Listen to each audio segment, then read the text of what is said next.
একটু মনোযোগটা শোনেন, মেয়েদের 1 নম্বর নিয়ে কামলের নাম হলো পর্দা। গভীর রাত্রে ফাতেমা কাঁদতেছে, আলী সান্ত্বনা দিয়া বলে, বিবি গো এমন করে কান্দ কেন? ফাতেমা বলে, স্বামী গো, আমার কান্দার কারণ হলো আল্লাহ তাআলা আমার দোয়া কবুল করেছে। আলী বলতেছে, এটা পাগলি নাকি? দোয়া যদি কবুল করে তাহলে কান্দ কেন? ফাতেমা বলে, স্বামী গো, কি দোয়া আল্লাহ কবুল করছে এইটাকে আপনি শুনবেন না? আলী বলতেছে, ফাতেমা কি দোয়া করেছো যেইটা আল্লাহ কবুলের খবর দিল? ফাতেমা বলতে, স্বামী গো, আল্লাহ তাআলা আমার পর্দাকে কবুল করেছে। সুবহানাল্লাহ। তো আলী বলতেছে, তোমার পর্দাকে আল্লাহ কবুল করলো, তুমি কেমনে জানলে?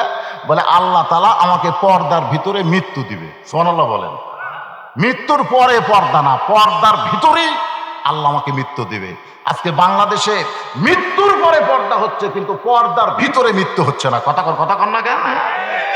মৃত্যুর পরে পর্দা করে কাম হবে? ওই মাথার চুল আগেই বেচা খাচ্ছে, আগে মাথার চুল বেচা খাচ্ছে, আর মরার পরে ওর মাথার উপরে কাপড় বাঁধতেছে, ওর নাম হলো মাথা বান্ধ। ফেরেস্তা কয় মাথা বান্ধা লাভ নাই, চুল বেচা খাচ্ছে। ফেরওয়ালারা লাইড়া লাইড়া ওর চুল কিনেছে। জোরে কোন কথা ঠিক কিনা? 1 টাকার ওজনে চুল দিলে 60 টাকা, আমাকে এলাকার বিক্রি করতেছে। তা আমি একজনকে বললাম, কে রে ভাই, 1 টাকার ওজনে যদি 60 টাকা হয়, এই চুল যদি 1 টাকার ওজনে না হয় তখন কি করে? তখন কয়, ভাই একটু বসেন, আমরা চুলের ব্যবস্থা করতেছি। তখন মুড়া চিরুনি দিয়ে খালি সমানে চুল উঠে মুখরা কয়, দেখেন তো ভাই হলো কিনা। তখন লাড়ে তারা বলতেছে, ভাবি আর একটু লাগবে, আপনার বইয়ের চুল একজন ফেরওয়ালা লাগতেছে, আর একটু লাগবে। আর মাথা বান্ধ করে কোনো লাভ হবে না, কারণ জীবিত অবস্থায় মাথার চুলকে হেফাজত করেনি, মরার পরে হেফাজত করে কোনো লাভ আছে? ফাতেমার স্বামী গো, আমি দোয়া করেছি আল্লাহ তাআলা পর্দার মধ্যে আমার মৃত্যু দিবে। আলী বলে, ফাতেমা যে পর্দা মেনে চলেছে আল্লাহ তাকে পর্দার মধ্যেই মৃত্যু দিবে। এখানে আবার কান্নার কারণ কি? ফাতেমা বলে, স্বামী গো, কবে মৃত্যু হবে এইটাকে আপনি শুনবেন না? আলী বলে, ফাতেমা, মৃত্যুর খবর আল্লাহ ছাড়া দুনিয়ার কেউ বলতে পারে? এ কথাটা জোরে বলেন, আল্লাহ ছাড়া কেউ বলতে পারে? আমাদের মধ্যে মনে হয় কিছু পারে। 5 তলার উপরে উঠে 1.5 লাখ টাকার খাট আর 12,000 টাকার কম্বল মাসে পরে তার দিয়ে 9টার সময় বলতেছে, আমার বাড়ি, আমার ঘর, আমাক নামাইকে। 2 কান্দের ফেরেশতাকে আল্লাহ ই যে কথা কইল, ওর কান্দর থেকে কি হইল?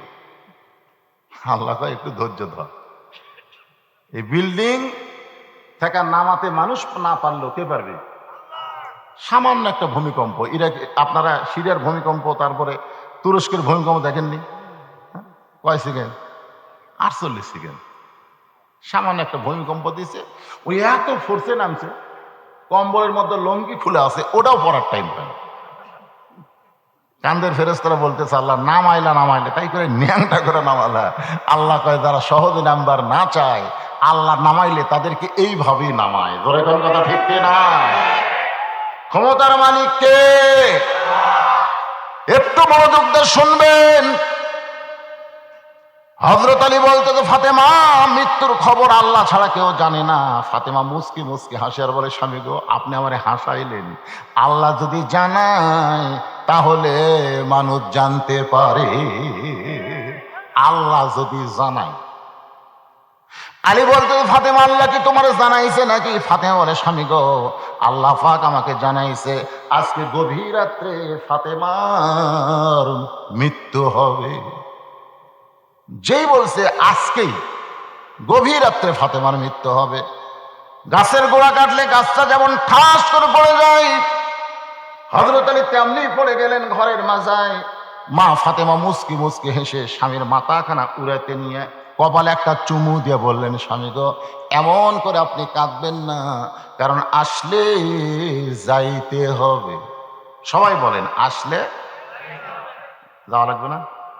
ঈসা আলাইহিস সালামকে আল্লাহ যখন চতুর্থ আসমানে নিয়ে গেলেন, বর্তমানে ঈসা নবী কোন জায়গাতে আছে? জোরে কোন জায়গায় আছে? খ্রিস্টানরা মনে করে ঈসাকে ওরা মারছে, আসলে ঈসা নবী কিন্তু মরে নাই। আল্লাহ রাখছে কোথায়? চতুর্থ আসমানে। ঈসা বলতেছে, আল্লাহ, দুনিয়াতে মানুষ মরার জন্যই যায়, তা আমাকে চতুর্থ আসমানে নিয়ে আসলেন, আমার কি মৃত্যু হবে না? আল্লাহ বলে, ঈসা, তোমার মৃত্যু হবে। ঈসা বলতেছে, কোথায় মৃত্যু হবে? বলে, দুনিয়াতেই হবে।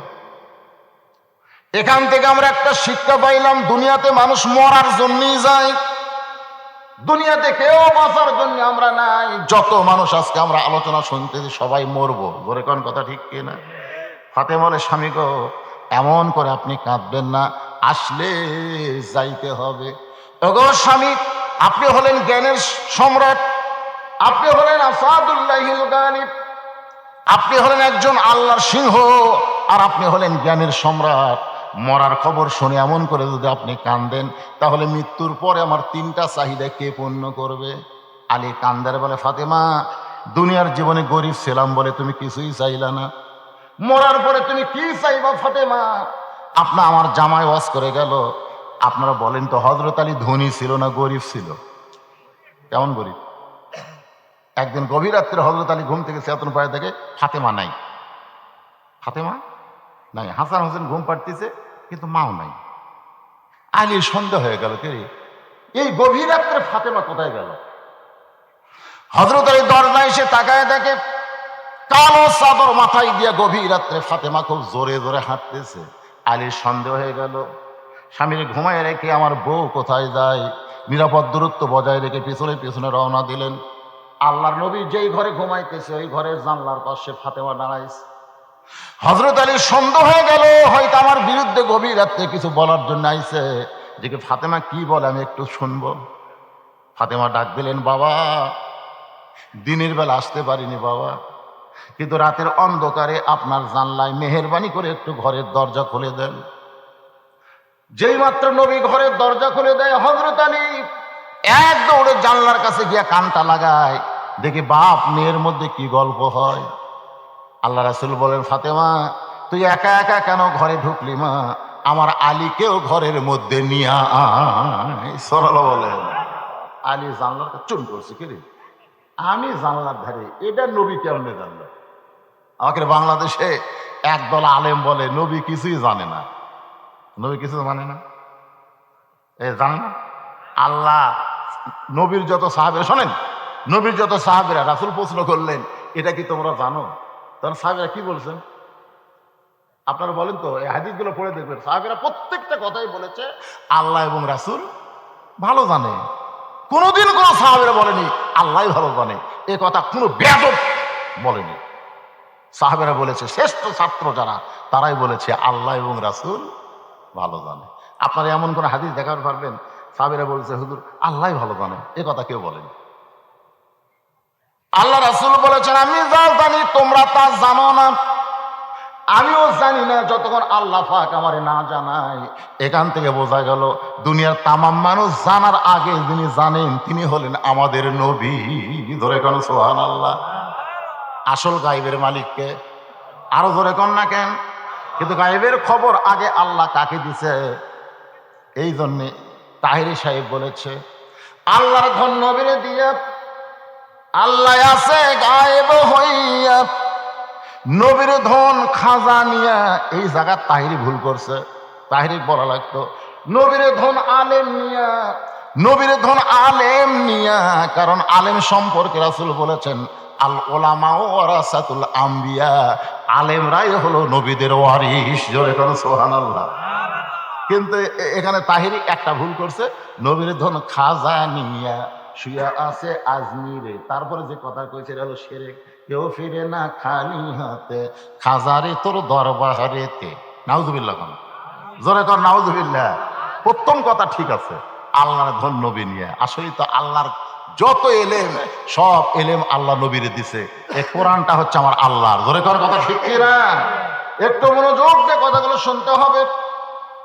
হযরত আলী জানলার কাছে চমকে উঠছে, আমি জানলার কাছে, নবী কেমনে জানলো? নবী ফাতেমারে কেন বলছে? কারণ নবী খালি একজন নবী না, নবী হলেন একজন বাবা। সুবহানাল্লাহ না কেন? আচ্ছা আপনার বিয়ে দেওয়া মেয়ে যদি গভীর রাত্রে আপনার বাড়িতে আসে, আপনি কি বলবেন না জামাই কেন আসেনি? এই কথাকে আপনি বলবেন না। নবী কিন্তু এই আন্দাজে বলেছে, ফাতেমা তুমি একা কেন, আমার আলীকেও ঘরের মধ্যে আসতে কও। ফাতেমা বলতেছে, বাবা আপনি জানেন না। সুবহানাল্লাহ বলেন। নবীকে বলতেছে, আপনি জানেন না বাবা, আমার স্বামী ঘুম পাড়তেছে, আমার স্বামী ঘুম পাড়তেছে। স্বামী যখন ঘুমাইতেছে খুব ঘুম, ওই সুযোগ আমি চোরের মতন চুপি চুপি আপনার কাছে আইছি। আল্লাহ রাসূল বলছে, ফাতেমা যদি আলী চেতন পায়, তুমি আসার পরে যদি চেতন পায়, কি কন পাতে পারে কি পারে না? তাহলে তোমাকে সন্দেহ করবে। ফাতেমা কয়, আব্বা যে কি কয়, আল্লাহ ভাগ্য করে আমার এমন একটা স্বামী দিছে, আমারে কোনোদিন সন্দেহ করবে। কিন্তু আলী কি হয়ে খাড়া হয়ে আছে, আলী দু চোখ দিয়ে খালি পানি পড়তেছে, আল্লাহ রে এটা কি বউ রে, যে কোনোদিন স্বামীরে সন্দেহ করে না। সোনাল্লাহ কর না কেন? আর আমাকে বলে আমি মোবাইল চালু ছেড়ে ঘুমাবেই পারি না, কারণ আমার যেরকম মরদ ভক্ত আছে, মেয়ে মানুষও ভক্ত আছে। এটা কিন্তু আমি কালো মানুষের ভক্ত না, আমার ওয়াজের ভক্ত। একদিন এক মেয়ে মানুষ কল করছে, আমি কি জানি ঘুমাইছি তো, আর বউ দৌড়েতে ধরছে, আসসালাম আলাইকুম হুজুর কেমন আছেন? আর বউ কয়, এটা তো মেয়ে মানুষের কণ্ঠটা। তখন বলতেছে, এই আপনি হুজুরের সাথে কি বলবেন, মানে রাগ করছে। আমার স্বামীকে একটা মেয়ে মানুষ সালাম দিবি কে, আপনি হুজুরের সাথে কি কথা? হুজুরকে আমি ভালোবাসি তো, তাই সেই কথা ভালোবাসি, আমি তো আগে কিছুই জানি না, ঘুমোরটা গোটার পরের দিকে টেপা মাছ। তা আমি বললাম, কে গো তোমার দাঁতের বেদনা শুরু হয়েছে নাকি, এরকম মুখ বলছেন? বউ আরে বলতেছে, আপনি লুচ্চা না হলেন। আমি চমকে গিয়ে বললাম, রাস্তার ধারত বাড়ি, জোরে কইও না, জনগণ শুনলে আর ওয়াজ শুনবি না। তারপরে ওয়াজ করবার বললো, প্রেম করবার চান। আমি বলি, এত খেপলা কেন? তো মেয়ে মানুষ আপনার কল করে, নম্বর বার করে আমি কল দিয়ে বললাম, মারে মা, তুমি নাকি বলছো আমাকে ভালোবাসো? মেয়েটা বলতেছে, আল্লাহ শপথ করে বলতেছে, হুজুর আপনাকে ভালোবাসার কথা বলিনি তো। কি বলছো? বলে আপনার ওয়াজ ভালোবাসি। আমি বউরে কইলাম, কি কইছে? একটা কইছি তো। কি সন্দেহ আমাকে বইয়ের। আর ফাতেমা, আল্লাহ তাআলা আমাকে এমন একজন স্বামী দিয়েছে, যে স্বামী কোনোদিন আমাকে সন্দেহ করবে না। রাসূল বলতেছে, ফাতেমা কি জন্য আইলি আমার ঘরে এত গভীর রাত্রে বল। ফাতেমা বলতেছে, বাবা বলবো না, আপনি একটু বাতি জ্বালান, আপনি ঘরের মধ্যে একটু বাতি জ্বালান। এতদিন বলেছি কিন্তু কাম হয় নাই, আজকে একটু আপনাকে দেখাবার চাই। সঙ্গে সঙ্গে নবী বাতি জ্বালাইলে ফাতেমা দুইটা হাত নবীর দিকে এইভাবে বাড়ায় দেয়। নবী নবী হইয়া নয়, বাবার দৃষ্টির তাকায় দেখে হাতের তালু আছে, কিন্তু তালুর উপর চামড়া নাই। দুইটা হাত গোস্তের টুকরার মতন লাল হয়ে গেছে। আল্লাহ নবী ঘরের কোনায় গিয়ে বলতেছে, মাবুদ লাম ইয়ালিদ ওয়ালাম ইউলাদ, আল্লাহ তোমার কোনো কারণে তুমি কিছুই বুঝতেছ না, কিন্তু আমার যে সন্তান, আমারে শুধু নবী বানাইলে হতো, কিন্তু বাপ বানাইলে কেন? দুনিয়ার কত ধনী ধনী পুরুষ আমার ফাতেমাকে বিয়ে করবার চাইছিল, কিন্তু তুমি আল্লাহ ঘটকালি করে গরিব আলীর সঙ্গে আমার ফাতেমার বিয়ে দিলে। এখন দেখো তো আল্লাহ ফাতেমা হাত দেখায়, এইটা কি বাবা হয়ে সহ্য করা যায়? সঙ্গে সঙ্গে ফাতেমা মাথার ঘোমটা দেয়। রাসূল বলে, ফাতেমা কি খবর? বলে, বাবা কোনো কিছুর দরকার নাই, মনে করেছিলাম আমার হাতের এই অবস্থা দেখে আপনি আমাকে একটু সহযোগিতা করবেন, কিন্তু আমার স্বামীর বিরুদ্ধে আপনি আল্লাহর কাছে কথা বলা শুরু করেছেন, আমার কোনো কিছুর দরকার নাই। আল্লাহ নবী বলেন, ফাতেমা তুমি কি বুঝাবার চাও? ফাতেমা বলে, আপনি বুঝাইছেন, আল্লাহর পরে কাউকে যদি সেজদা দেওয়ার হুকুম থাকতো, তাহলে ফাতেমা আলীর পায়ে তুই সেজদা করি। সেদিন থেকে বুঝেছি আল্লাহর পরে মেয়ে মানুষের কাছে সবচাইতে দামি ওই ব্যক্তি হলো তার স্বামী। সুবহানাল্লাহ। আমার কোনো কিছুর দরকার নাই, এই ঘালা হাত দিয়ে আমি জাতা ঘুরাবো, আটা তৈরি করবো, আপনার কাছে আমার কোনো কিছু দরকার। আমার স্বামীর বিরুদ্ধে আপনি কথা বলেন। সেই দিন হযরত আলী বুঝেছে, যার কারণে চোখের পানি নিয়ে বলতেছে, ফাতেমা দুনিয়াতে গরিব ছিলাম বলে কিছুই চাইলা না, মরার পরে তুমি কি চাইবা ফাতেমা? ফাতেমা বলে, স্বামী গো, আমার এক নম্বর চাওয়া হলো গভীর রাত্রে আমাকে দাফন করা লাগবে। রাতের অন্ধকারে মরবো আর দিনের বেলা কবর দিবেন, তাহলে আমার পর্দার খিলাফ হবে। আমার মা বোনদের বোঝানোর জন্য বলতেছি, মা পর্দা কারে কয় একটু গুরুত্ব দিয়ে শুনবেন। গভীর রাত্রে আমাকে দাফন করা লাগবে। ও গো স্বামী, আমার দুই নম্বর চাওয়া হলো আমার কোনো জানাজার ব্যবস্থা করবেন না। আলী চমকে ওঠে, বলে, ফাতেমা তুমি আল্লাহ নবীর মেয়ে, লক্ষ মানুষ তোমার জানাজায় হাজির হবে, তুমি কেন জানাজা পছন্দ করো না? ফাতেমা বলে লক্ষ মানুষ জানা যায় কি বলবে যদি বলে ফাতেমা ভালো, আল্লাহ কিন্তু লক্ষ মানুষের দিকে তাকায় থাকবে না, আল্লাহ খালি আপনার দিকে তাকায় থাকবে। আপনি কি বলেন? লক্ষ মানুষ যদি ভালো কয়, আপনি যদি ভালো না বলেন, ফাতেমা জান্নাতে যাওয়ার পারবে না। আর দুনিয়ার সমস্ত মানুষ যদি বলে ফাতেমা খারাপ, আর আপনি যদি বলেন ভালো, এক স্বামীর সার্টিফিকেটে ফাতেমার 8টা জান্নাতের দরজা খুলে গেল। ফাতেমা বলে স্বামী গো, আমার লাশটা কান্দে করে নিয়ে আপনি জান্নাতুল বাকির পূর্ব কোণায় সবুজ রঙের একটা বাতি জ্বলবে, ওই বাতি বরাবর আমাকে দাফন করবেন। আমার কবর যদি আপনার খুঁড়তে কষ্ট হয়, আপনার একান্ত বন্ধু যদি কেউ থাকে দুনিয়ায়, তারে বলবেন সে যেন ফাতেমার কবরটা খনন করে, দুনিয়ার কোনো মানুষকে যেন না বলে। বিশ্বস্ত বন্ধু যদি আপনার থাকে, কারণ আপনাকে বলতে পারবো না যে আপনি আমার কবর খোঁড়েন, কারণ বিবির কবর স্বামী খোঁড়া বড় কষ্ট হবে। আর আমি আপনার সাধারণ কোনো বিবি না, আপনার বিবি হওয়ার পরে আপনি বুঝবার পারছেন সাইয়্যিদাতুন নিসাই আহলিল জান্নাহ। ধরে কান সুবহানাল্লাহ। সাইয়্যিদাতুন নিসাই আহলিল জান্নাহ নাম কি? ফাতেমাতুজ জহুরা। এই নামটা কর পারেন না কেন? ফাতেমাতুজ জহুরা, যমুনালয় জহুরা। এই জহুরা মানে কি? একজন বলতে ফুল। জহুরা শব্দের অর্থ বুঝতে হবে। আমার মা বোনেরা যারা পর্দায় আছেন একটু মনোযোগ দিয়ে শোনেন। হযরত আলীর বিশ্বস্ত বন্ধু ছিলেন আবু যর গিফারি। তার জানলার পাশে গিয়ে গভীর রাত্রে কাঁদতেছে। আবু যর গিফারি চমকে গেল, এই গভীর রাত্রে আমার জানলার পাশে কে কান্দে? দরজা খুলে বাইরে এসে দেখে আসাদুল্লাহিল গালিব কাঁদতেছে। আবু যর গিফারি বলে, আলী জীবনে কত যুদ্ধ করলাম তোমার সঙ্গে, কোন যুদ্ধে পরাজিত হয়ে তোমাকে কাঁদতে দেখি নাই। আজকে গভীর রাত্রে কোন যুদ্ধে তুমি পরাজিত হয়ে আমার জানলার পাশে এমন করে কাঁদতেছ? আলী বলতেছে, আবু যর যা একটা কবর কর। আবু যর গিফারি বলতেছে, রাতের বেলায় কবর করতে হবে, দিনের বেলায় কি কবর খোঁড়া যাবে না? আলী বলতেছে, একজন পর্দানিশী রাতের বেলা বিদায় নিবে, এখনো নেয়নি, রাতের বেলা বিদায় নিবে, রাতের বেলায় তাকে দাফন করতে হবে। আবু যর গিফারি বলতেছে, আলী ভাই সেই পর্দানিশী কে গো? তার নাম কি আপনার মুখস্থ নাই? আলী বলতেছে, আমার হাসান হোসাইন 6 মাস আগে নানা হারাইছে, আজকে 6 মাস পরে আবার মা হারাবে। মাত্র কয় মাস আগে নানা হারাচ্ছে, কয় মাস? 2 চোখের পানি, হাসান হোসেন চোখের পানি এখনো বন্ধ হয়নি। যে কোনো সাহাবি দেখলেই বলতো, ভাই আমার নানা কোথায় গেছে? 2 ভাই একসঙ্গে গলা ধরে বেড়ায় আর গোটা মদিনা খোঁজে, নানা নানা বলে কান্দে। কেউ কয় না, কারণ আবু বকর রাদিয়াল্লাহু বলেছে, এই সাহাবেরা শোনো, হাসান হোসেন যতদিন নানা খুঁজবে খবরদার তোমরা রওজা দেখাই দিবে না। যতদিন নানা খুঁজবে, ধরে কোন কি খুঁজবে? যেদিন নবী খুঁজবে সেদিন তোমরা রওজা দেখায় দিও। যেদিন কি খুঁজবে? নবী।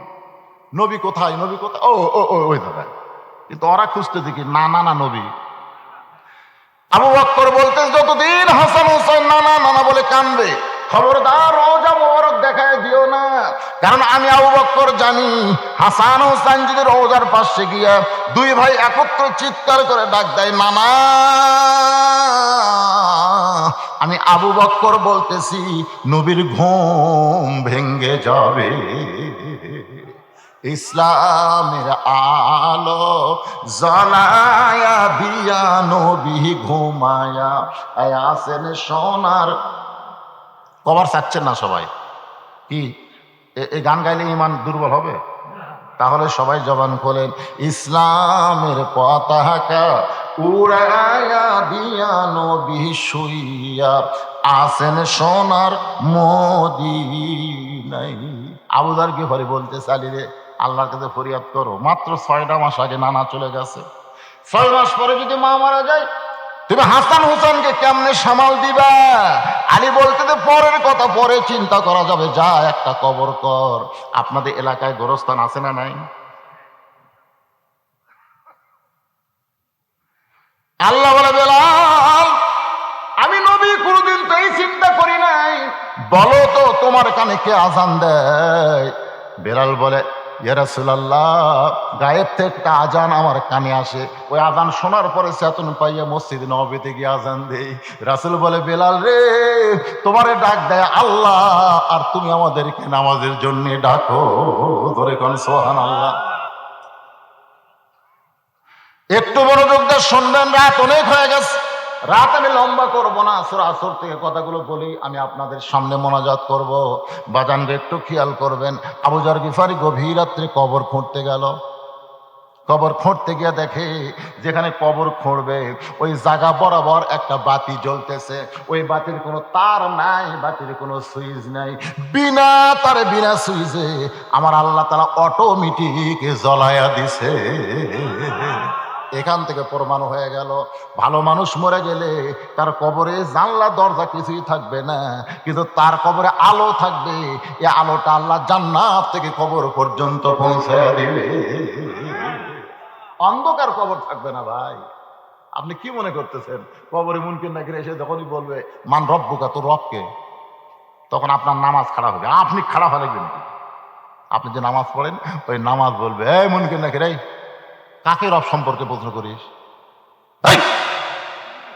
আরামের ঘুম দিছে, মায়ের স্তনে দুগ্ধ পান করতে করতে সন্তান যেন ঘুমায় যায়, আল্লাহর বান্দা সেভাবে ঘুম দিছে। কিসের প্রশ্ন করছে? মান রব্বুকা। আমি খারাপ হচ্ছি, আমার চিনি? বলে, আপনি কে ভাই? আমি নামাজ রে। এই বল, তোর দুই ফেরেশতা প্রশ্ন করবার আছিস, তুই সারা জীবনে কয় ওয়াক্ত নামাজ পড়তে কর? মুনকির নাকির কয়, আমরা কর পারি। কবার করিস না, প্রশ্ন করিস। মসজিদ ঢুকে নামাজের নিয়ত করেই বলছে আলহামদুলিল্লাহ রব্বিল আলামিন, রুকুত যা সোমার রব্বিল আজিম, সেজদার যা সোমার রব্বিল আলা। এতবার রব রব রব করে করে কেবল কবরে এসে ঘুমাচ্ছে আর সারা ডাকে। মুনকির নাকির কয়, আল্লাহ তোমার বান্দাক মান রব্বুকে প্রশ্ন করার সাথে সাথে নামাজ যে খাবার খেপছে, আল্লাহ কই যে নামাজ না কবরে গেছে, ও রবের উত্তর হয়ে গেছে। ধরে কোন সুবহানাল্লাহ, সুবহানাল্লাহ। আর যারা বেনামাজি হয়ে মূর্তিতে খালি যাইয়া দেখেন, ওদের একটা গান নাই, রং বাসুকিতে একটা গান আছে, যদি ফুলগুলো হয় অভিমানে ঝরে যায়, আমি মালা গেথে বলো কারে পরাবো, সে যে কেন এলো না, কিছু ভালো লাগে না, কবরে অসুখ। কি হবি না? একলাই যারা 10-12টা সিল মারে, ওরকম আল্লাহ সিল মারবি না? জাগা মতো মার হবি। জোরে কোন কথা, ঠিক জাগা মতো মার হবি। কি মনে করতেছেন আমাদের সকলের কবরে যাওয়ার দরকার আছে না নাই? কিন্তু যেদিন ডাক পড়িবে, সবাই বলেন, কিন্তু যেদিন ডাক পড়িবে কবর মাঝে যাইতে, জোগাড় কিছু করছো বন্ধু তার মাঝে বিছাইতে, ডানে কবর বামে কবর নিচে কবর আছে যে, উপর দিকে চাইয়া দেখো বাঁশের ছাউনি দিছে কে। সবাই বলেন, এমন আজাব দিবে রে ভাই, এমন আজাব দিবে রে ভাই, কবরের ওই মাটিতে গলা ফেটে রক্ত ঝরবে চিৎকারের ওই চোটেতে। আল্লাহর বান্দারা, আবু যর গিফারি আশ্চর্য হয়ে যায়, তার নাই, সুইচ নাই, অটোমেটিক আল্লাহ বাতি জ্বলাই দিছে। ওই বাতির আলোটা গোলাকার হয়ে না পড়ে চার কোনা হয়ে পড়েছে। আবু যর গিফারি ওই চার কোনা আলোর মধ্যেই কোদাল দেওয়া কবর খোঁড়া শুরু করছে। সুবহানাল্লাহ। কবর খুঁড়তে খুঁড়তে আবেগে, মানুষ অনেক সময় বিবেকে কথা বলে, অনেক সময় আবেগে কথা বলে। আবেগ, আবেগের কথা বোঝেন না? আবেগ। হুজুর, হুজুর এত টাকালে আপনি কি করেন? আবেগ।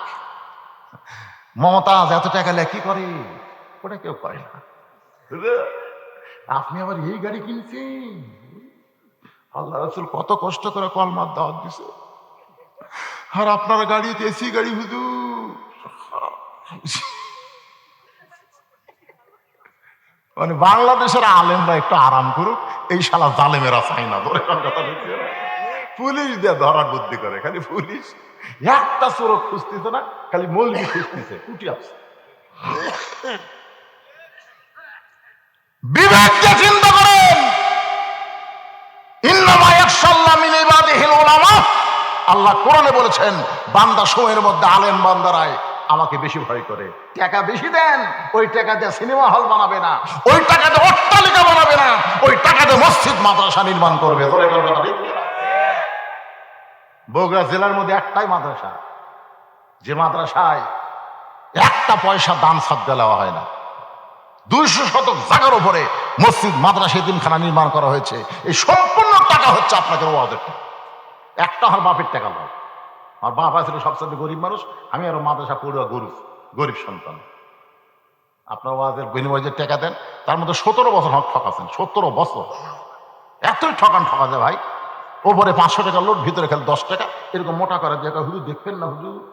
আমিও দেখিনি, ঢটটা হুন্ডেলে আসতাম, আমিও দেখিনি, পকেটের মধ্যে ছুঁছি। পরে হুন্ডার তেল কেনার পরে দেখিতে 60 টাকা বাচ্চা। এই যা বউ কয়, কি খবর গো, আজকে ওয়াজ করে কত হলো?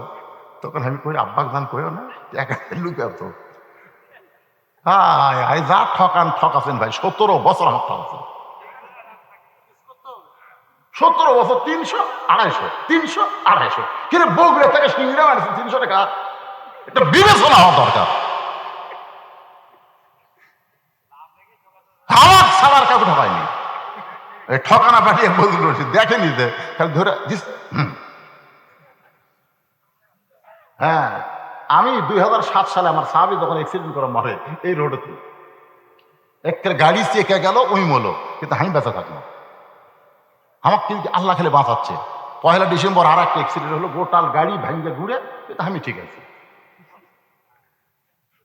তো এখন ব্যাপার হলো কি শোনেন, এই যে অ্যাক্সিডেন্ট হওয়ার পর আমি চিন্তা করলাম, কে আমি তো আজকে মরতাম,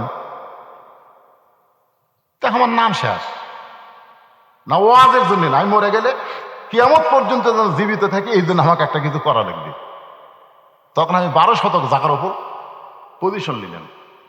12 শতক জায়গার মধ্যে কি হলো, হাতের ঠেকা হলো। 7 সালের কথা। 14 সালে আমি একটা মাদ্রাসা শুরু করলাম। বর্তমানে সে মাদ্রাসার জায়গা হলো 200 শতক। গত কয়েকদিন আগে 60,000 টাকা শতক, আবার 35 শতক কিনছি। সেটার উপরে আমার মায়ের জানাজা হলো। তো এই টাকাগুলো কি করে? খালি আবেগ দিয়ে চিন্তা করলে হবে না ভাই, বিবেক দিয়ে চিন্তা করা লাগবে। আবু যার গিফারি আবেগে বলতেছে, কবর, তুই কি জানিস গভীর রাত্রে কেন কবর ফুটতেছি? এমন একজন মহিষী নারী আজকে কবরের মধ্যে দাফন হবে, যাকে আল্লাহর নবীর মেয়ে হওয়ার পরে নবী তাকে মা হিসাবে সম্মান দিয়েছে। নবীর মেয়ে, কিন্তু নবী তাকে মা হিসাবে সম্মান দিয়েছে। ধরে কেন সুবহানাল্লাহ। কবর খবরদার বেয়াদবি করবি না। তোর মধ্যে এমন একজন মা আসবে যার 2টা সন্তান জান্নাতি যুবকদের সর্দার হবে। যে যুবকেরা, তোমরা বলো তো জান্নাতি যুবকদের সর্দারের নাম কি? প্রত্যেক জুমার দিনে ইমাম সাহেব শোনায়, সাইদুস শাবাবে আহলেল জান্নাহ হাসান ও হোসেন রাদিয়াল্লাহু তাআলা আনহুমা, শুনায় না? কোনদিন কি কোন ইমাম কইছে তোমাকে জান্নাতি যুবক হবে মেসি আর নেইমার? কোনদিন কইছে? তো মেসির জার্সি গাওয়ার দেশ করে। বাংলাদেশের টাকায় 10,000 কোটি টাকা, 10,000 কোটি টাকা মেসি ইসরায়েলে দিছে। ফিলিস্তিনের মুসলমানকে মারার জন্য এই শয়তান মেসি 10,000 টাকা দিছে ইসরায়েলে। আর তোমরা তার সাপোর্টার, রাত 3টা পর্যন্ত মেসির খেলা দেখছি। আজকে তো আর্জেন্টিনা দিয়েছে, এই শালা 3টা পর্যন্ত খেলা দেখে ফজরের সময় চেতন নাই।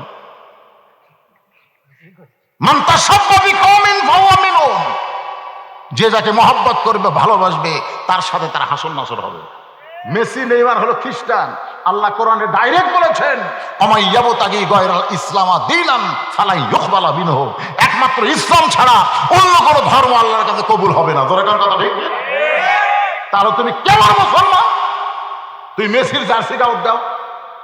জুম্মার দিনে দেখি এক মুসল্লি ব্রাজিলের গিঞ্জি গাওয়াত দেয়, মসজিদে ঢুকছে,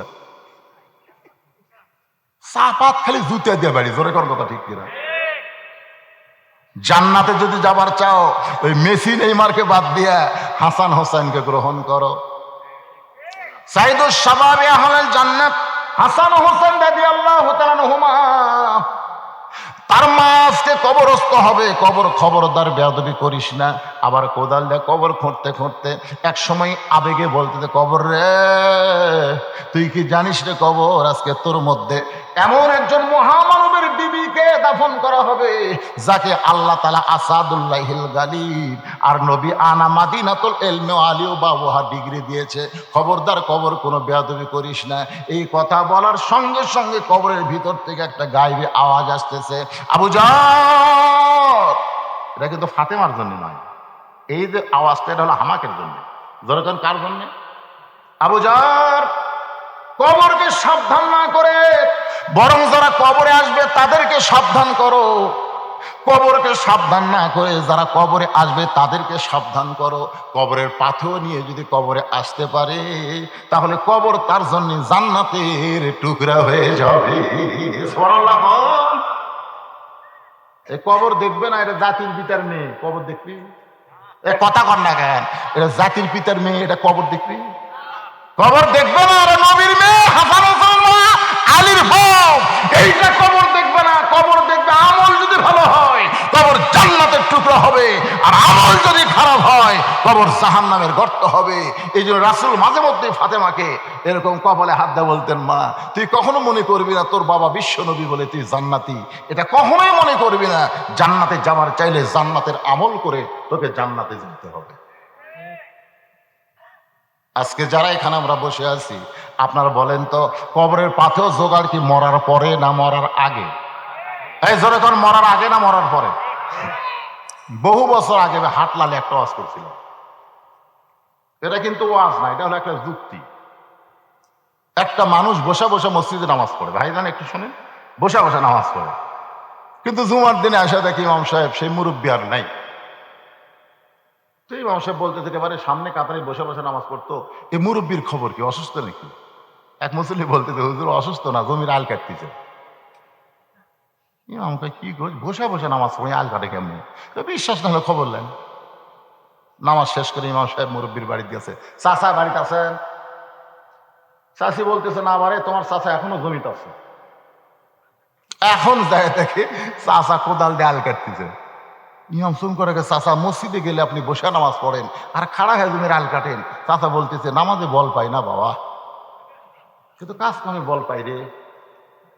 নামাজে বল পায় না, কাজ কামে দেখবেন 1.5 মণ ওজনের ভার লিয়ে ওই উমরপুর যায়, কিন্তু রুকুর থেকে সেজদার ঠিক মতো খাড়া হয় না। রুকুর থেকে যে খাড়া হওয়া লাগবে এটা ঠিক মতো হয় না, এরকম দেখা যায় কি যায় না? আর নামাজ কি নামাজে গেলে বল পায় না বাবা, কিন্তু কাজ কামে বল পায়। ইমাম বলতেছে, মুরব্বী এই দুনিয়া থেকে যেদিন বিদায় নেবেন সেই দিন বুঝবেন আসল খেলাটা কি। মাঝে মধ্যে বাংলাদেশে কেউ বলে খেলা হবি, বলে কোন কথা ঠিক কি না? আসল খেলা আছে না নাই? মুরব্বী বলতেছে বালাই 60। ইমামকে বালাই 60 কি? এখন মরার কথা জানিস না? এই তুই ইমাম হুজুর থেকে তো খাতে পারবো নাকি? আমার 4টা ছেলে আছে, তাদের জন্য কিছু করা লাগবে। মরে গেল এতিম হয়ে যাবে।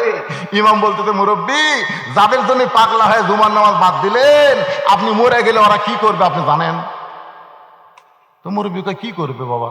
কয়, মরার আগে তাহলে একদিন মরেন, মরার আগে একদিন মরেন, তাহলে দেখবেন কি হয়। কিভাবে মরবো ইমাম সব শিখিয়ে দিছে। ওই ফজর নামাজে মরছে।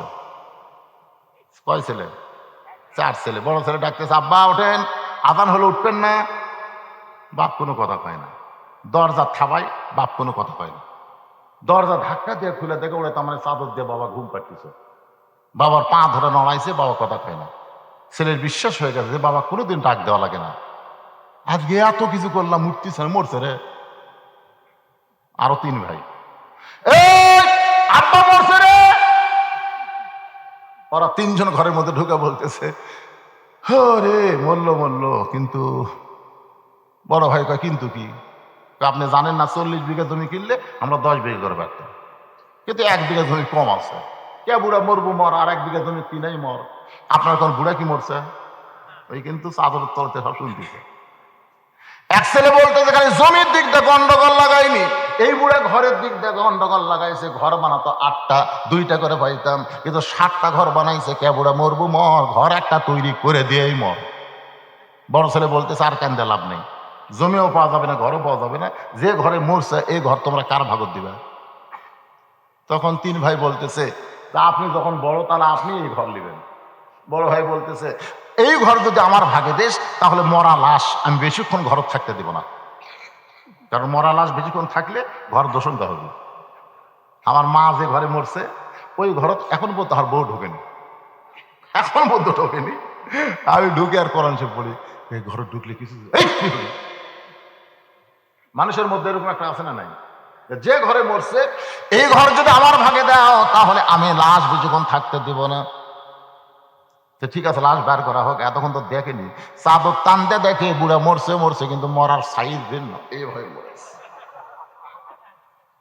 ছোট ছেলে বলতেছে ভাইজান বাবা যেইভাবে মরছে দরজা কাটা লাগবে। মেজো ভাই বলতেছে দরজার দাম জানিস? এই দরজার দাম জানিস? এই দরজা বানাইতে 5,000 টাকা লাগবে, দরজা কাটবো না। ছোট ভাই বলতেছে তাহলে কেমনে বার করবেন? দরকার হলে হাত পাও ভাঙবো। মরার আগে দরজা দেখেও মরা উচিত ছিল, 8 দরজার বুড়া চ্যাপটা হয়ে মরল। এবার 4 ভাই হাত পাও ভাঙ্গার জন্য বুড়ার দিকে যখন যায়, এমন সময় বুড়া দেখতেছে আল্লাহ আসল মরার সময় মানুষ দেখবে আজরাইল একটা, আর মরার অভিনয় করে দেখতেছে আজরাইল কয়টা। এখনো যদি অভিনয় করে ওরা তো ভাঙবি। এরকম হাত ফেলে ফাঁড়া মারছে, 4 ছেলে 4 দিকে দৌড়। মুরব্বী দৌড় দিছে হুজুরের বাড়িতে, হুজুর জুমার নামাজ বাদ দিয়ে যাদের জন্য দুনিয়ায় কিছু করতেছিলাম তাদের চরিত্র এইরকম। ইমাম কান্দের বলে মুরব্বী আপনি কি কোরআন পড়েন না? এই কোরআনের মধ্যে আল্লাহ বলেছেন ইয়া আইয়ুহান নাসু তাকু রাব্বাকুম ওয়াখশাউ ইয়াওমান লা ইয়াজু ওয়ালিদুন আন ওয়ালাদিহি ওয়ালা মাউলুদুন হুয়া জাযিন আন ওয়ালিদিহি শাইয়া। মানুষরে তোমরা সেই দিনকে ভয় করো যেদিন পিতা পুত্রকে চিনবে না, পুত্র তার পিতাকে চিনবে না। আপনি বলেন তো আমাদের সবার সামনে সেই দিন আছে না নাই? যদি থাকে তাহলে মরার আগে আমরা সাইদ হব না মরার পরে? মরার আগে কারা কারা হবেন? আল্লাহ 2 হাত তুলে দেখান। 2 হাত থেকে তোলেনি, মরার পরে হবি রে, টান টান করে তোলেন। আল্লাহ মরার আগে সবাই সাইদ হয়ে যাবে, হাত তুলছে আল্লাহ, এই হাতগুলো তুমি কবুল করে নাও, জোরে করে আমিন। হাত নামান। মরার আগে যারা সাইদ হবেন আমি তাদের কাছে বলতেছি আল্লাহর ঘর মসজিদের জন্য আপনাদের পকেটের মধ্যে একটু হাত দেওয়া লাগবে। মরার আগে সাইদ হওয়ার জন্য যা পারেন, 10 পারেন, 20 পারেন, 50 পারেন, 100 পারেন, বাকি পারেন নগদ পারেন। মাত্র 5টা মিনিট আমি আলোচনা আদায় করার পরে তারপরে আবার আলোচনায় ফিরে আসবো। 7 মিনিট নয়। কান্দনিয়া জান্নাতুল বাকির পূর্ব কোনায় গিয়ে বলে আবু যর কবর ছেড়ে দে, কবর ছেড়ে দে। কিন্তু আবু যরকে আমার আল্লাহ তাআলা আগেই কবর থেকে আউট করে দিয়েছে, জোরে কারণ সুবহানাল্লাহ। আবু যর আউট, পাগল, মাথা ঠিক নাই। ওই কবরের শব্দটা শোনার পরে আবু যর গিফারি আর কোনোদিন সংসার করতে পারে নাই, আর কোনোদিন সংসার করতে পারে নাই। হযরত আলী ফজরের নামাজ পড়তে গিয়ে দেখে আবু যর নাই। আবু যর যোহরের নামাজের সময় নাই, আসরের সময় নাই, মাগরিবের সময় নাই। অনেক সাহাবী বলতেছে নবীর সবচাইতে জলিল কদর সাহাবী আবু যর গিফারি কোথায় গেল? কয়েক বছর পর আবু যর গিফারি মদিনায় আইছে। মদিনার বাচ্চারা আবু যর গিফারিকে আর চিনে না, সবাই পাগল পাগল বলে পাথর মারতেছে। ওই রাস্তাতে যাওয়ার সময় হযরত আলী কে রে পাগল, কাছে গিয়ে দেখে আবু যর গিফারি, ধরে কোন সুবহানাল্লাহ। আলী বলতেছে আবু যর হাসান হোসেন মা ফাতেমার কবর খুঁড়তে গিয়ে কবর খুঁড়ে কোথায় বানাইলি রে পাগল?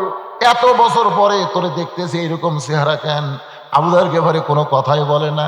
আলী বলতে চাই পাগল কোথায় গেছিলি, কেন কথা বলিস না? তোরে মদিনার মানুষ খুঁজেছে, তোরে পায় নাই, তুই কোথায় গেলি? আবু যর গিফারি কোনো কথাই বলে না। আলী চিৎকারে বলে আবু যর তোর কি জবান বন্ধ হয়েছে নাকি, তুই কথা বলিস না কেন? সঙ্গে সঙ্গে আবু যর গিফারি বলতেছে কবর কবর কবর।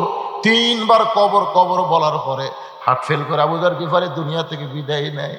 আলী তার মাথাখানা উড়াতে নিয়ে কান্দে, আবু যর রে কবর খুঁড়তে গেলে রাতের বেলা কি দেখলি ভাই? এই কবর কবর বলে দুনিয়া থেকে বিদায় নিলি। গভীর রাত্রে হযরত আলী ফাতেমার দেহখানা ওই জান্নাতুল বাকির সবুজ রঙের বাতির নিচে দাফন করার পরে আল্লাহর কাছে দোয়া করতেছে, আল্লাহ এই ফাতেমাকে তুমি কবুল করে নাও। এই দোয়াটা করার পরে তাকায় দেখে সামনে কয়েকটা পুরাতন কবর দেখা যায়। এই মাত্র ফাতেমার কবর দিলাম, সেই কবরটা গেল কোন জায়গায়? গোটা জান্নাতুল বাকি হযরত আলী দৌড়ায় আর চিৎকার করে বলে, ফাতেমার কবর, ফাতেমার কবর। কে যেন ডাকতে বলে, আলী রে, আমার ফাতেমা পর্দানিশী, আমি আল্লাহ জোহরা ডিগ্রি দিয়া ফাতেমার কবরটাকে কিয়ামত পর্যন্ত পর্দা করে দিয়েছি। আমার মায়েদের জন্য ওয়াজ করলাম, মা, পুরুষের জন্য 1 নম্বর হলো নামাজ, আর নারীদের জন্য 1 নম্বর হলো পর্দা। পর্দা যদি না থাকে তাহলে আপনার একটা ইবাদত আল্লাহর দরবারে কবুল হবে না। আর ফাতেমার সিগনেচার ছাড়া কোনো নারী জান্নাতে যাবার পারবে, কারণ সাইদাতুন নিসা মানে কি? জান্নাতি নারীদের নেত্রী। আমাদের বাংলাদেশের নেত্রী যেরকম আছে, জান্নাতি নারীদের নেত্রী হবি কে? কথা কয় না রে, কথা কয় না। তাহলে এরকম সাইন দিবি? তাই মায়েদের পায়ে হাত দিয়ে বলি, মা, যা করছেন করছেন, আজ থেকে আপনার পর্দার মধ্যে ঢুকে যান, পরপুরুষের সঙ্গে আর কোনো দেখা করবেন না। আসলে এবার 3 নম্বর আলোচনা, তাসাবিল হক। হক কথা বলতে হবে, হক পথে থাকতে হবে, দরকার হলে হকের মতো জেলখানায় যাইতে হবে। আপনারা হয়তো বলবেন, হুজুর হকের মতো জেলখানা মানে এটা কোন হক? এটা হলো আজিজুল হক, এটা হলো মামুনুল হক। আজিজুল হক জেলখান গেছিল না, আর বেটা মামুনুল হক হক হক হক বলে ধরা পড়ছে। সাংবাদিক বলতেছে, কে গো, আপনার বইয়ের কাবিন আছে? চাপাত খালি জুতের বাড়ি, কাবিন লেখে ঘরে। অথচ শাকিব খান বিয়া ছাড়াই বাচ্চা বার করতেছে। আশ্রয় কিন্তু পুলিশ তাকে ধরলো না। বাংলাদেশের গ্রেট 1 লুচ্চা হলো শাকিব খান। আমাদের বগুড়ার উপর সরকারেরও কাম ছাড়ছে, এই যে বুবলির আবার কাম ছাড়ছে। আর আবার 3-4 বছর পরে বাচ্চা লিয়া দিবি, এটা শাকিব খানের বাচ্চা। একটা সাংবাদিক বিয়ে করলো না, বিয়ে করলো কবে, বাচ্চা জন্মালো কবে? ধরে কথা ঠিক কিনা? কারণ বাতিলের কাছে সাংবাদিক যাবে না, যাবে হকের কাছে। এই জন্য আল্লাহ বলেছে, তাসাবিল হক। হকের কথা বলতে গেলে, ওয়ালা নাবলুওয়ান্নাকুম বিশাইইম মিনাল খাউফি ওয়াল জুই ওয়া নাকসিম মিনাল আমওয়ালি ওয়াল আনফুসি ওয়াস সামারাতি ওয়াবাশশিরিস, পড়েন, ওয়াবাশশিরিস সাবিরিন। আপনারা বলেন তো, আমির হামজার দাম বাড়ছে না কমছে? আয় আয় আয়, 15 দিনে বলে 15,000 দাওয়াত গেছে রে। আর জনগণ করছে যা চাবি তাই। আগে 30-40 হাজার নিত, এই 30 মাস জেল খাটে আসা কয় 1 লাখ 1.5 লাখ নাই। আমি চিন্তা করছি যে বুড়া বয়সে দিলে একবার করে যাওয়ার বার নয়। আমির হামদার আগে লোক হতো 10,000, এখন হয়ে 50-1 লাখ। ধরে কোন কথা ঠিক কিনা?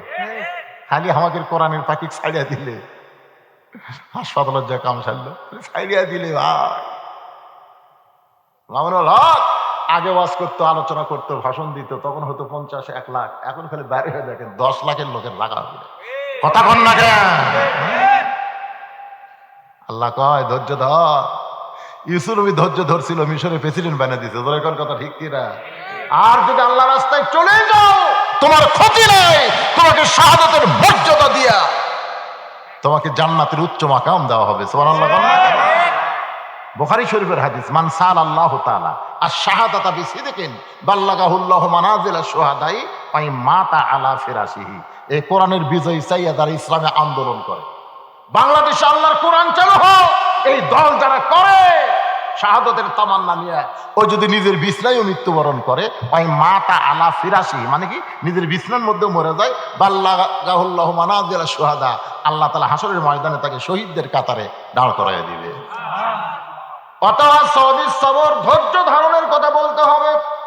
ধৈর্য না ধরলে মায়ের পায়ের তলে জান্নাত পাওয়া কঠিন। আপনারা বলেন তো, কার পায়ের তলে জান্নাত? প্রথম সন্তান হবে। বিষ খাবো, গলা ধরে দেবো, দাদি নাইনি কয় বিষ খাবি কেন? যে যন্ত্রণা। ধৈর্য ধর, ধৈর্য ধর। কলজা চাবা খাচ্ছে সন্তান, ধৈর্য ধর। লাত্তি মারতেছে মায়ের পেটে, ধৈর্য ধর। একটা ঠান্ডা পানির মধ্যে নরম কাপড় চুবড়ায় কপালের উপর দিয়ে বলতে, ধৈর্য ধর। ইন্নাল্লাহ মা'আস সাবিরিন, ধৈর্যশীলদের সঙ্গে কি আছে? ই করতেছে, বাচ্চা বার হচ্ছে, মাও বেহুশ, বাচ্চারে গোসল করে নিয়ে মায়ের বুকের উপর দিয়ে দিয়েছে, বাচ্চার দেহের পরশে মা চোখ মেলে জিভে বার করে বাচ্চা চুমা খায়। দাদি কয় লাগতি মা, এর জন্য তুই গলা ধরে দিবার চালি, এর জন্য বিষ খাবার চালি, আর তুই বা খাস কে? তোর কয় দাদি কষ্টের পরে ধৈর্য ধরার পরে এইরকম নিয়ামত আল্লাহ আমাকে দিবি, এটা আমি কল্পনাও করিনি। আজকে যারা বাংলাদেশে আল্লাহর কোরআনের বিজয় চায়, নানা ধরনের কষ্ট আল্লাহ তাদেরকে দিচ্ছে, ধরে কোন কথা ঠিক কিনা? এই কষ্টের পরে দেখবেন একদিন বাংলাদেশে আর্জেন্টিনার পতাকা নয়, ব্রাজিলের পতাকা নয়, একদিন কলেমার পতাকা পথ পথ করে উঠবে। আল্লাহ এই দৃশ্য আমাদেরকে দেখার তৌফিক দান করুক। সকলে বল আল্লাহুম্মা আমিন। সকলে ইস্তিগফার পড়া, আস্তাগফিরুল্লাহ রাব্বি মিন কুল্লি জামমি ওয়া তুবু ইলাই, লা হাওলা ওয়ালা কুওয়াতা ইল্লা বিল্লাহিল আলিয়্যিল আযীম। আল্লাহুম্মা সাল্লি আলা মুহাম্মাদিন ওয়া আলা আলি মুহাম্মাদ কামা সাল্লাইতা আলা ইব্রাহিম ওয়া আলা আলি ইব্রাহিম ইন্নাকা হামিদুম মাজিদ। আল্লাহুম্মা বারিক আলা মুহাম্মাদিন ওয়া আলা আলি মুহাম্মাদ কামা বারাকতা আলা ইব্রাহিম ওয়া আলা আলি ইব্রাহিম ইন্নাকা হামিদুম মাজিদ। না, আপনার তবারক জিনিসটা মোনাজাতের মধ্যে দিয়েন না, কারণ মোনাজাত আমরা হাত পাতাছি কার কাছে?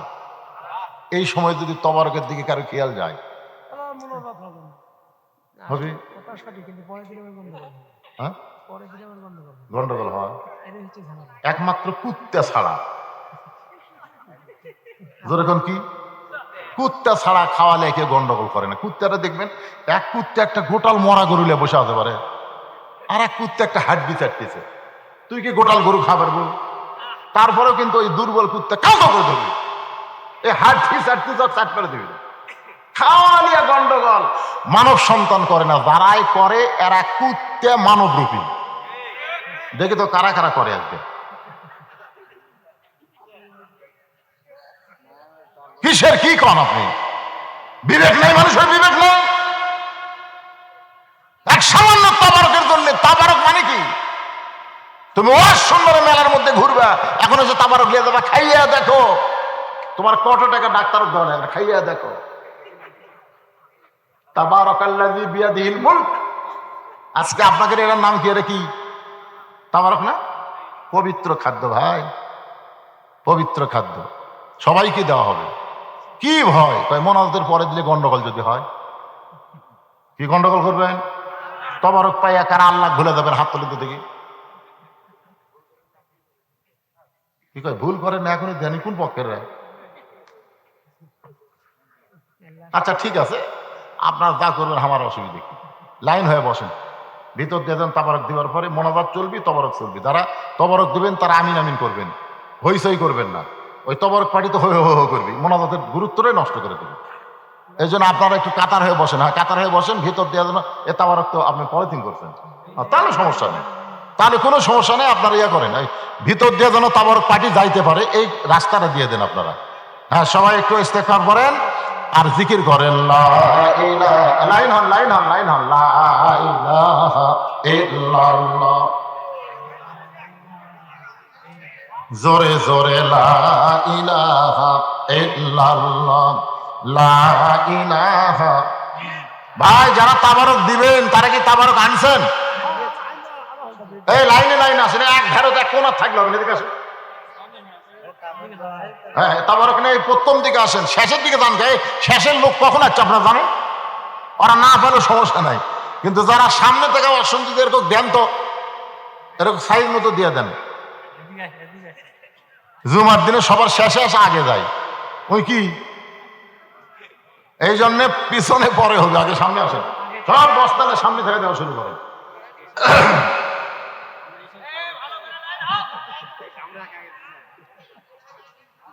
হুজুর এসার পরে ট্রেজের পর আগে দিবে। আপনারা হচ্ছেন আলাদা সম্মানের মেহমান। আলহামদুলিল্লাহ ভাই, অসুস্থ শরীর এবং মন ভাঙ্গা নিয়ে আপনাদের সামনে কথা বললাম। আপনার কি বেজার হলেন? মাশাআল্লাহ, আপনাকে চেহারা দিকে তো মনে হলো রাতে একটা কোন কালে বাজা গেছে, 1:15 বাজতেছে, তারপর আপনাদের মধ্যে কোনো ঘুমের ভাব নাই। আল্লাহ কোরআনের চেতনায় আমাদেরকে চেতনা রাখুক। জোরে কোন আমিন, আল্লাহুম্মা আমিন। আল্লাহুম্মা আনতাস সালাম ওয়া মিনকাস সালাম তাবারাকতা ইয়া যাল জালালি ওয়াল ইকরাম। আয় আল্লাহ তাআলা, মাগরিবের নামাজের পর থেকে রাত 1:15 পার হয়ে 1:30টার দিকে যায়। এই শীতের মধ্যে গভীর রাত পর্যন্ত আরামের বাড়ি, আরামের ঘুমকে বাদ দিয়া সাধারণ খেরের উপরে বসে ঘন্টার পর ঘন্টা যারা তোমার কোরআন থেকে আলোচনা শুনলো, মেহেরবানি করে আজকের মাহফিল আমাদের সকলের হেদায়েতের জন্যে, নাজাতের জন্যে, জান্নাতের জন্যে কবুল করো। এই মাহফিলের শুরু থেকে শেষ পর্যন্ত যতটুকু আলোচনা হয়েছে এর মধ্যে যদি ত্রুটি হয়, ভুল হয়, মাফ করে দাও। এর যা হাদিয়া মঞ্জুর করো সোনার মদিনায় নবী পাকের রওজা মুবারকে আল্লাহ কবুল করো। তামাম আম্বিয়ায়ে কেরাম, আসহাবে কেরাম, তাবিঈনে কেরাম, তাবিঈনে কেরাম, তামাম পৃথিবীর মাটির নিচে যত মুমিন মুমিনা শুয়ে আছে আল্লাহ সকলের আরওয়াহ পরে হাদিয়া কবুল করো। আল্লাহ, আমরা যারা হাত তুলেছি আমাদের মধ্যে জনম দুঃখনী মা যাদের কবরে চলে গেছে, ছোট্ট একটা শব্দ হলো মা, এই নামের মধ্যে কি মধুরে, যাদের মা নাই তারাই বুঝতেছে। মাগো, আমি সহ আমরা যারা মা হারা এতিম হয়ে তোমার দরবারে হাত তুলেছি আল্লাহ, মেহেরবানি করে মায়ের কবরকে জান্নাতের টুকরা বানিয়ে দাও। কি বলবো প্রসবের কথা, মা বিনে সেই ব্যথা কেউ তো বুঝিবে না। মাজন থেকে আর সন্তানের দায়, অকালে মা মারা যায়, কেন সে মায়ের জন্য দোয়া করবা না? এমন দরদি হবে কেউ হবে না আমার মা, মা গো। আল্লাহ, গতকালই আমার মা দুনিয়া থেকে চলে গেছে। মাবুদ রে, যাদের মা কবরে চলে গেছে তোমার দরবার আরজ করি আল্লাহ, ওই মায়ের কবরকে জান্নাতের টুকরা বানিয়ে দাও। বাবার বাড়িঘর সবই আছে, বাবার বাড়িঘর সবই আছে, আমি সহ আমরা যারা বাবা হারা এতিম হয়ে গেছি আল্লাহ, মেহেরবানি করে বাবার কবরকে জান্নাতের টুকরা বানিয়ে দাও। বাবার মতন আপন বন্ধু নাই রে দুনিয়ায়, নিজে না খাইয়া বাবা, নিজে না খাইয়া বাবা সন্তানকে খাওয়ায়। বাবার মতন আপন বন্ধু নাই রে দুনিয়ায়। আল্লাহ, আমরা যারা বাবা হারা এতিম হয়ে গেছি আল্লাহ, মেহেরবানি করে বাবার কবরকে জান্নাতের টুকরা কবুল করো। মাবুদ, আমাদের দাদা দাদি, নানা নানি, আত্মীয় স্বজন, আমাদের আপনজন, শ্বশুর শাশুড়ি যাদের কবরে গেছে আল্লাহ, কবরবাসীদের মাফ করে দাও। আল্লাহ তাআলা আনুলিয়া শান্তি জামে মসজিদের উন্নয়ন কল্পে আজকের এই মাহফিলে আল্লাহ যারা নগদে বাকিদের দান করেছে আল্লাহ, সকলের দানগুলোকে জান্নাতের বিনিময় তুমি কবুল করে নাও। আজকের মাহফিলের সম্মানিত সভাপতি, সহসভাপতি, প্রধান অতিথি, বিশেষ অতিথিবৃন্দ, আজকের মাহফিলের আলেম ওলামা বক্তাগণ সহ আমার সামনে যারা বসে আছেন এদের মধ্যে অনেকে হাজী সাহেব আছেন, আলেম আছে, ইমাম মুয়াজ্জিন সহ, মাদ্রাসার তালিবে ইলম সহ, মুরব্বী, যুবক, কচি কাঁচা, পর্দার অন্তরালের মা বোনেরা, আবিদা সালেহা পর্দানিশী কবুল করে মা ফাতেমার চরিত্র দান করেন। আল্লাহ, আমাদের সকলকে আপনি মাফ করে দেন। একটা মিনিট একটু আল্লাহর দিকে খেয়াল করে চোখটা বন্ধ রেখে একটু চিন্তার সাগরে ডুব দেন। একদিন মসজিদের খাটনি আমার বাড়ির আঙ্গিনায় ধরাধরি করে নিয়ে আসবে, সেদিন বড়ই পাতার গরম পানি আমার দেহে ঢালিবে, রঙিন কাপড় খসায়া সাদা কাফনের কাপড় পরাইবে। কত মানুষের জানাজার নামাজ আমরা পড়লাম, এই 2 হাত দিয়ে কত কবরে মাটি দিলাম, একদিন আমরা সবাই মরে যাব।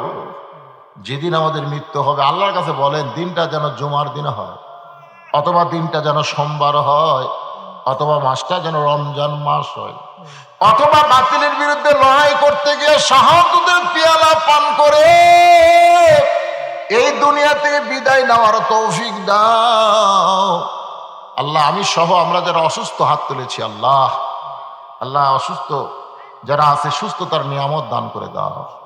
অনেকে আমার কাছে দোয়া চেয়েছে আল্লাহ, যে যে নিয়ত করে দোয়া চেয়েছে আল্লাহ সকলের দোয়াকে তুমি কবুল করে নাও। সুবহান রাব্বিকা রাব্বিল ইজ্জাতি আম্মা ইয়াসিফুন ওয়া সালামুন আলাল মুরসালিন আলহামদুলিল্লাহি রাব্বিল আলামিন ওয়া জালা আখিরাতি কালিমাতুনা ইনদাল মাউত লা ইলাহা ইল্লাল্লাহু মুহাম্মাদুর রাসূলুল্লাহ।